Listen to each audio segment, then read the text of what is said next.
हिंदुस्तान में एक से बढ़कर एक शायर हुए। ऐसे शायर हुए जिनके बारे में जब भी आप सुनेंगे तो आप कहेंगे कि उनके किस्से किसी कहानी से कम नहीं है। अकबर इलाहाबादी का जन्म 16 नवंबर 1846 को इलाहाबाद के पास बारा गांव में हुआ था। शुरू में वो नौकरी की तलाश में बहुत भटके। फिर किसी पुल के निर्माण कार्य में मुंशी की नौकरी उनको मिल गई। बाद में 1867 में वो नायाब तहसीलदार बन गए और उससे इस्तीफा देकर हाई कोर्ट में उन्होंने काम करना शुरू किया। अकबर इलाहाबादी ने अपनी पहली गजल से अपने पढ़ने लिखने वालों को अपना दीवाना बना लिया था। 21 साल की उम्र में अपने पहले मुशायरे में उन्होंने 2 लाइनें कही थी।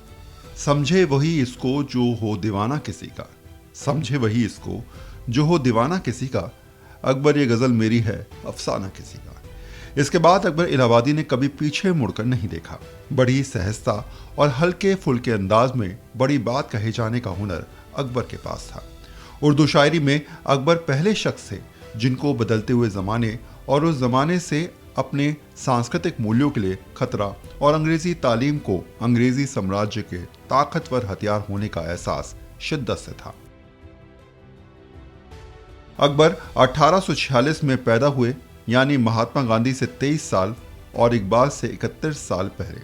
पश्चिमी शिक्षा के बारे में अकबर की पहली शिकायत ये थी कि वो इंसान को उदार न बनाकर केवल नौकरी पाने का एक जरिया बनाती है।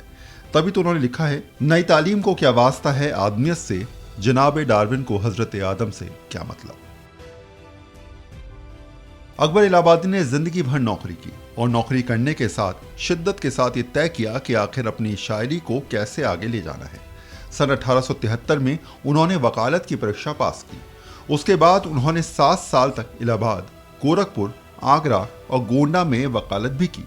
सन 1880 में वो मुंसिफ हो गए और तरक्की पाते पाते वो जिला जज के पद तक पहुंच गए। इसके बाद उन्होंने जिला जज की कुर्सी से रिटायरमेंट ले लिया और अपनी आलीशान कोठी में लगातार कोशिश करते रहे कि शायरी के माध्यम से लोगों के दिल में उतरा जा सके।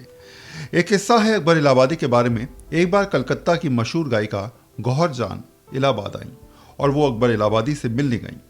अकबर साहब ने उनसे कहा कि पहले मैं जज हुआ करता था, अब रिटायर होकर सिर्फ अकबर रह गया हूँ। मेरी समझ में नहीं आ रहा कि मैं आपको कौन सा तोहफा पेश करूँ। उसी मुलाकात में उन्होंने गौहर जान पर शेर लिखकर उनके हाथों में पकड़ा दिया।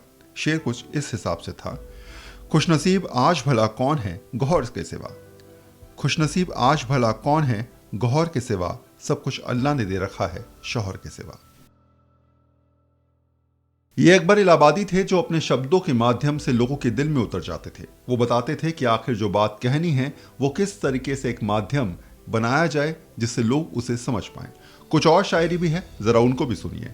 आंखें मुझे तलवों से वो मलने नहीं देते, आंखें मुझे वो तलवों से मलने नहीं देते, अरमान मेरे दिल का निकलने नहीं देते, खातिर से तेरी याद को टलने नहीं देते, खातिर से तेरी याद को टलने नहीं देते, सच है कि हमें दिल को संभलने नहीं देते।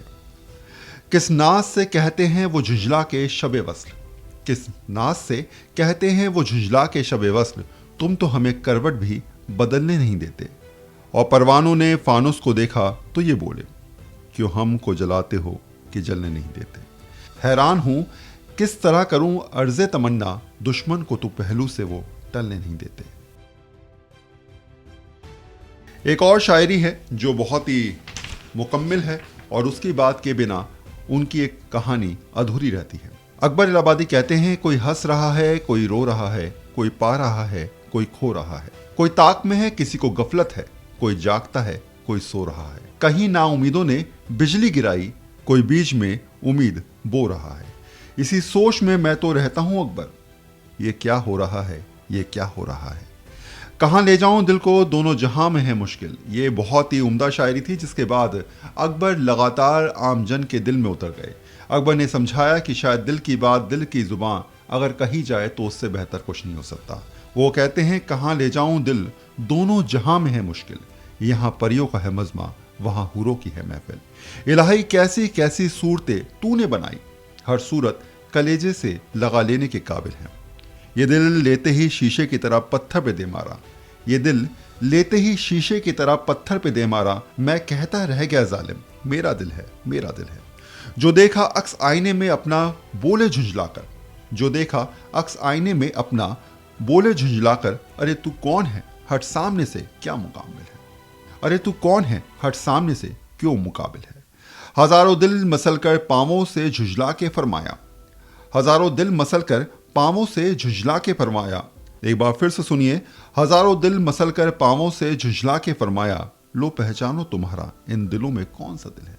यही तो बातें हैं जो अकबर इलाहाबादी को सबसे अलग बनाती हैं। यही वो कहानियां हैं जो अकबर इलाहाबादी की बातों को लोगों के दिल में जगह देती है। और शायद यही हिंदुस्तान के वो शायर हैं जिन्होंने जब भी कुछ गाया, कुछ बोला, कुछ कविता सुनाई या कुछ शायरी लिखी, हर किसी ने कहा कि इससे उम्दा कुछ नहीं हो सकता।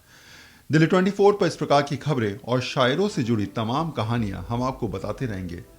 कोशिश करेंगे कि ऐसे ही शायरी के माध्यम से आपके दिलों में हम जगह बनाते रहें। बहुत बहुत शुक्रिया, धन्यवाद।